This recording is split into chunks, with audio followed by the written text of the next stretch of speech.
Hi everyone, Bren here. Welcome to this week's video. Now it's been an absolutely chaotic week in the garden, and that is because the builders are coming here tomorrow to level out the land, to do a bit of excavating for our new deck and extension.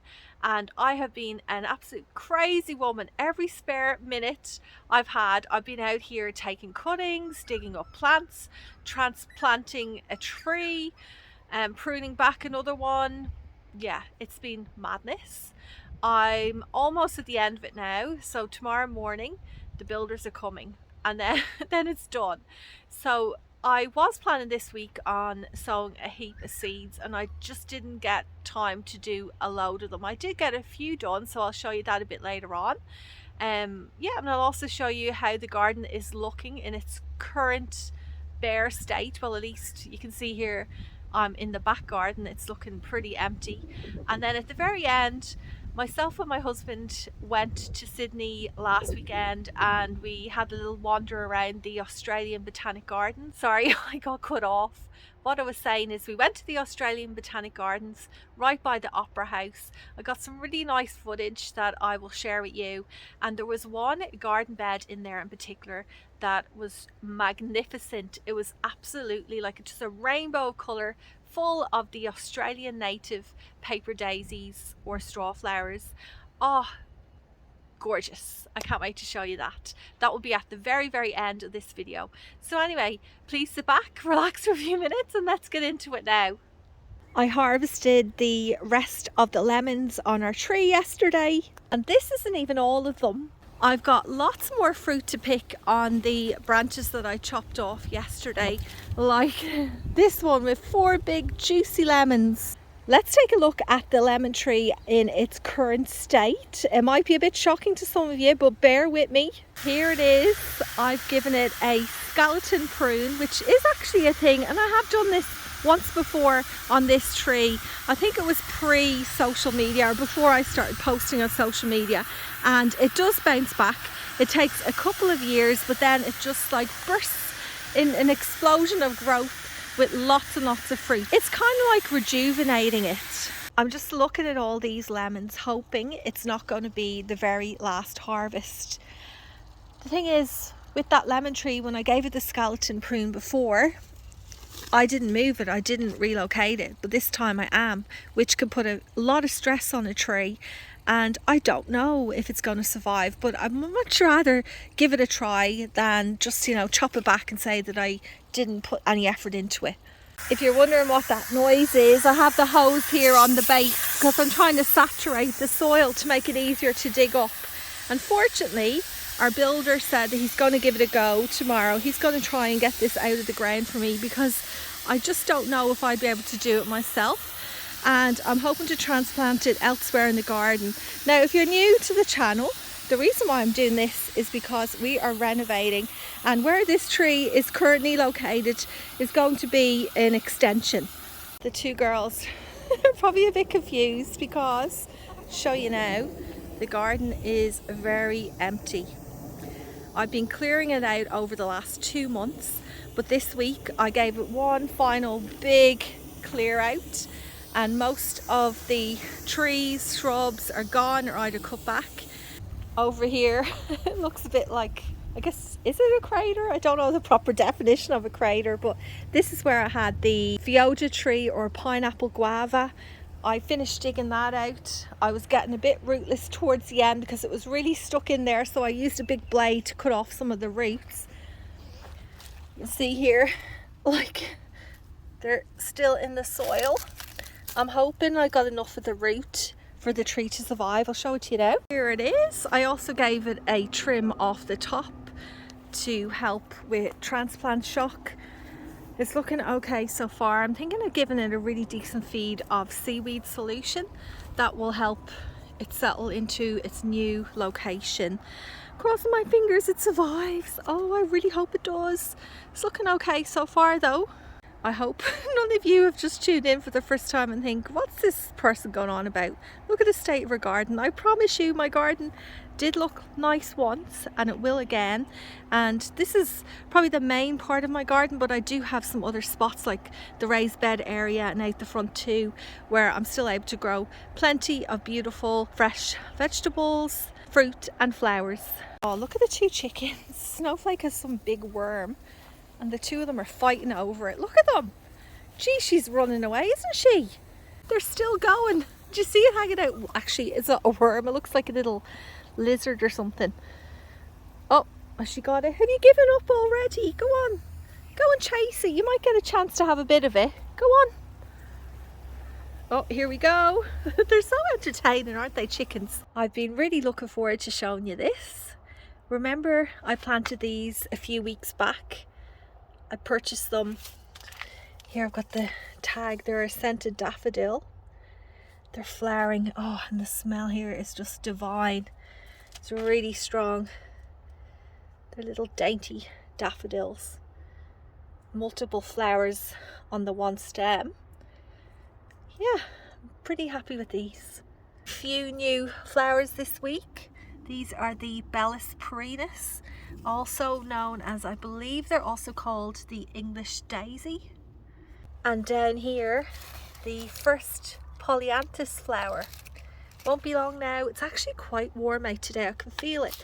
Really nice out.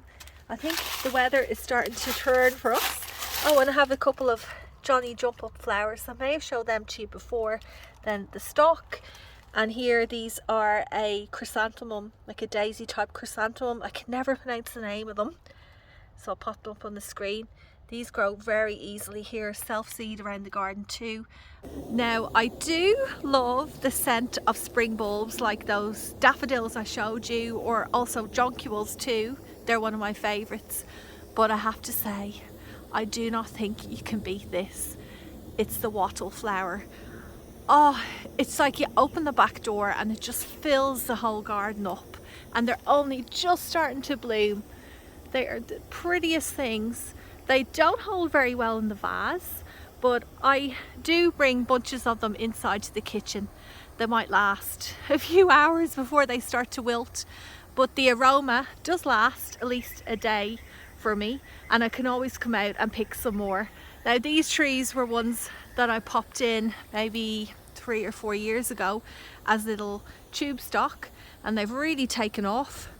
And the one that was here before it has died, because I find wattle trees don't tend to last very long.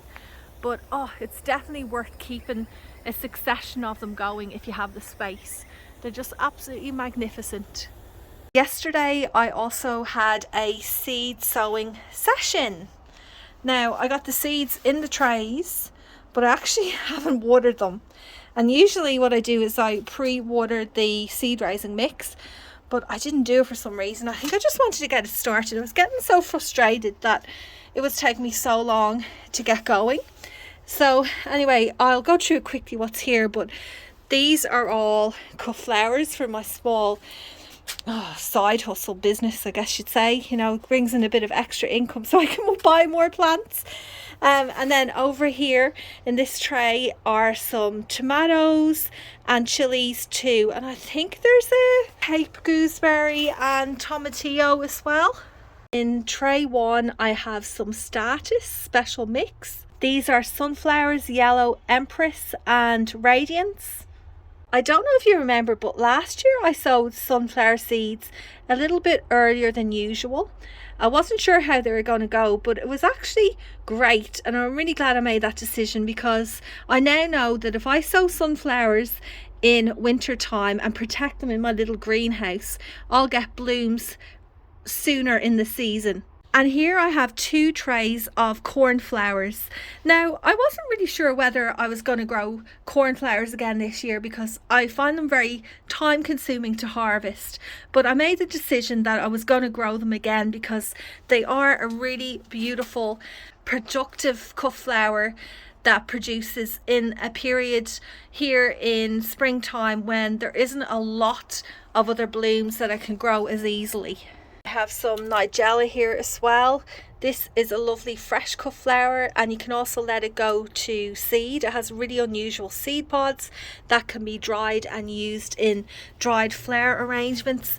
And then here I have some snapdragons, which I just surface sowed because I need light to germinate. I put a heap in here. There must be, did I put 2 packets? I think it was 1 packet, so there's 100 snapdragon seeds in here. If I get 100 seedlings, I'll be so happy. Sorry guys, I have ran out of time. I have to pop off now quickly to do something. So what I will do is, in the description I'll list down the varieties of tomatoes I'm growing, as well as the chilies, and I think I have a Cape gooseberry in there too. And next week I'll go through them a bit more and maybe pop up some photos so you can see exactly, get a bit of a visual of what I'm going to grow. I was going to say grow, but I'm going to try to grow. Every spring I always show you all these things that I'm planning on growing, but a lot of them don't end up turning out to be fully healthy mature plants. They just kind of die off somewhere along the way, but at least I give it a go. Anyway, I'm going to head off. Before I do, I'm going to put the footage up here of the botanical gardens in Sydney. I hope you all have a wonderful week, and I'll see you again next Friday. It was such a gorgeous day last Sunday that we decided to go on a nice early walk, and we ended up at the Royal Botanic Gardens. Sorry if I was calling it the wrong name before. And this is a feature I really loved. Look at the monkey, the way it has a vine growing around it. I thought that was pretty cool. And here are the paper daisies. You see my hand, the shadow? I was so excited when I saw these. They just took my breath away. Last year, I think, with the paper daisies, I tried to grow them in separate colours, like colour blocks, and they didn't grow great for me, and I think I was fussing around them too much. So I actually ended up buying 2 packets of mixed coloured paper daisies, which I'm just going to scatter on the ground, and hopefully if I can even get a fraction of this beauty, I'll be delighted. Oh, here's the Moreton Bay fig tree. It's massive. You can see I'm waving there. That's me, just to give you a bit of perspective. And here are so many gorgeous native flowers. There are way more than I'm showing you here, and actually I'm thinking of maybe doing a separate vlog where I go into Sydney and kind of make it like garden themed, if you're interested. Oh, that's where I used to work, just by the Harbour Bridge, the Sydney Harbour Bridge, and oh, I love those ferries. And here's a ferry at night time. Doesn't it just look magical? Well, thanks so much for watching, everyone. Happy gardening.